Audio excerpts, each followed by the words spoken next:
চল বন্ধু যাই, ঈদের চাঁদ দেখে আসি, আজকে ঈদের চাঁদ উঠবে। আরে বন্ধু, এখন তো ডিজিটাল যুগ, এখন আদিম যুগের মতো মাঠে যাবো কি হচ্ছে? এখানে দাঁড়িয়ে মোবাইল দেখে নেবা, আমাকে টাইম নষ্ট করে আমার লাভ আছে? তাহলে কি তোরা যাবি না? না। তোরা গেলে আয়, না গেলে না আয়, আমি গেলাম। বন্ধু চ, আমরাও যাবো। যাবি? কে বন্ধু, কোথায় যাচ্ছি? আয় সবাই মিলে চাঁদ দেখে আসি। এই চ।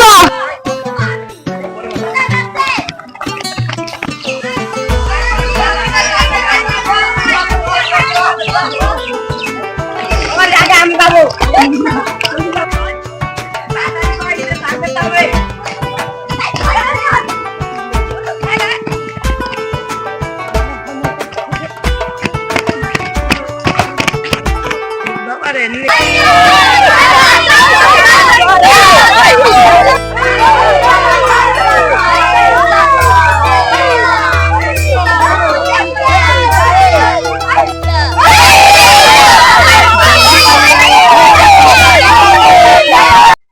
এখনকার আধুনিক যুগের মানুষরা মোবাইল দেখে জেনে যাচ্ছে যে কালকে ঈদ।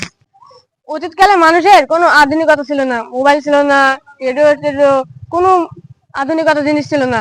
ওরা ঈদের আগের দিনে চাঁদ দেখে ওরা ঈদ করতো, তারা খুবই আনন্দ উপভোগ করতো। এখনকার আধুনিক যুগের মানুষেরা ঘরে বসে মোবাইল টিপে বা বাইরে মোবাইল টিপে তারা টাইম নষ্ট করছে। ঈদের আগের দিনে যে সন্ধ্যার দৃশ্যটা হয় তারা উপভোগ করতে পারে না।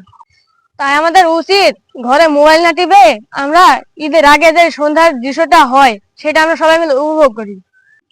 আজ যদি আমি মোবাইল টিপতাম আর এই বন্ধু কথা যদি না শুনতাম, এই সুন্দর দৃশ্যটা আমি করতে পারতাম না।